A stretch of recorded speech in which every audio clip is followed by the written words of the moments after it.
Future సీజన్స్‌లో 'big బాస్‌లో' ఎలాంటి developments జరిగితే బావుంటుందంటారు? ఇదేంటంటే మరి విన్నాను నేను హిందీ బిగ్ బాస్ వాటిలో ఈ అప్డేట్ వచ్చిందని. ఇప్పుడు సపోజ్ మీకు ఒక పర్టికులర్ కంటెస్టెంట్ అంటే ఇష్టం, శేఖర్ అంటే ఇష్టం అనుకోండి.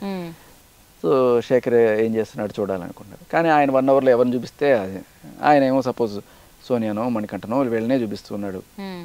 అరే శేఖర్ ఏం చేస్తున్నాడు మీరు చూడాలనుకుంటే కూడా చూపించట్లేదు, నేనేం చూడాలనుకుంటున్నాను కూడా ఆయన డిసైడ్ చేస్తున్నాడు. అలా కాకుండా ఇప్పుడు ఏంటంటే కంప్లీట్గా 14 మందికి 14 ఛానల్స్ ఓపెన్ చేస్తారు వాళ్ళే, 24/7.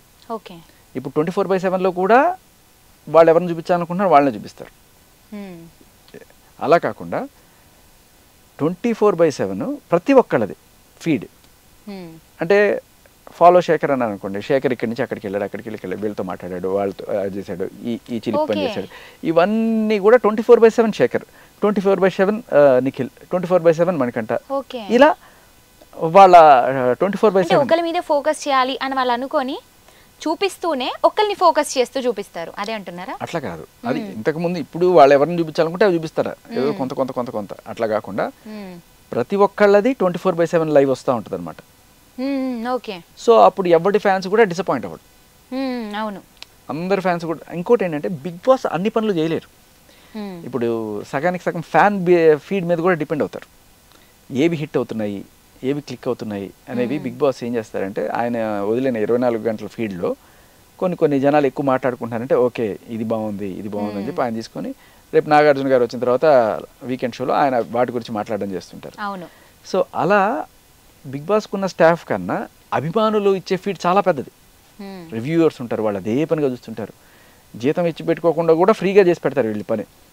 ఇంతమంది రివ్యూవర్స్, ఇంతమంది అభిమానులు చూసి ఇది నచ్చింది అని చెప్పి వాళ్ళు వాటిని వైరల్ చేసుకుంటూ ఉంటారు. ఇప్పుడు మీరు చెప్పిన దాంట్లో కూడా నేను ఒకసారి విన్నాను, అంటే అన్నారు నా బేసిక్గా బయట, నాగార్జున గారు అసలు మీరు చేసేటువంటి ఏవి చూడకుండానే, అంటే ఏ ఎపిసోడ్ చూడకుండానే వచ్చి చేసి వెళ్ళిపోతున్నారు హోస్టింగ్, అంటే వాళ్ళు ఎవరో స్క్రిప్ట్ ఇస్తే చేసి వెళ్ళిపోతున్నారు అన్నట్టుగా కూడా విన్నాము. ఇది నిజంగానే జరుగుతుందా, లేదంటే ఆయన అన్ని అంటే ఎపిసోడ్స్ అన్ని చేస్తారా? చూడాలంటే ఆయనకి కూడా అంత బిజీ పర్సన్కి అది ఖచ్చితంగా కొంత అయితే వాళ్ళు బిగ్ బాస్ టీం ఏదైతే ఉందో వాళ్ళు కొంత ఎఫర్ట్ పెడతారు. ఎఫర్ట్ పెట్టి ఇవి హైలైట్స్ సార్ అని చెప్పి అది ఆయన దగ్గర తీసుకెళ్తారు. అలాగే రివ్యూవర్స్ మాట్లాడిన వాటిలో టాప్ రివ్యూస్, అలాగే ఇప్పుడు బాగా ట్రెండ్ అవుతున్న మీమ్స్, ఇవన్నీ కూడా తీసుకొని వాళ్ళు ఒక సమాహారం తయారు చేస్తారు.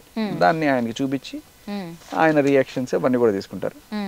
అలా అసలు బిగ్ బాస్ ఎందుకని చూడాలంటారు? కేవలం ఎంటర్టైన్మెంట్ కోసమేనా, లేకపోతే మేము ఇంకా తెలుసుకోవాల్సింది ఏమైనా ఉందా బిగ్ బాస్ గురించి? Different persons psychologies. కొంతమంది దురుసుగా ఉంటారు, కొంతమంది సౌమ్యంగా ఉంటారు, కొంతమంది చిలిపిగా ఉంటారు, కొంతమంది ఊరికే కోపం, కొంతమంది చాలా ప్రశాంతంగా ఉంటారు, ఒక్కడే పోయినా చచ్చినా పర్లేదు. ఇలా డిఫరెంట్ సెట్ ఆఫ్ పీపుల్ని ఒక గొడుగు కింద తీసుకొచ్చి వాళ్ళకి ఒక దాన్ని ఏమంటారు రకరకాల టెస్టులు పెట్టి వాళ్ళు ఎక్కడెక్కడ బ్రేక్ డౌన్ అవుతున్నారు ఇలాంటివన్నీ చూసి ఒక సైకలాజికల్ గేమ్ స్టడీ, దాంతోపాటు కొంత ఎంటర్టైన్మెంట్, ఇవన్నీ కూడా మనం అక్కడ చేయొచ్చు, చూడొచ్చు. అండ్ చూసిన తర్వాత ప్రతి ఒక్కళ్ళు కూడా ఎలా ఉండాలి, ఎలా ఉండకూడదు అనేది కూడా నేర్చుకోవచ్చు. అవును, నిజంగా అండి. Hi, this is RJ Shekhar భాష.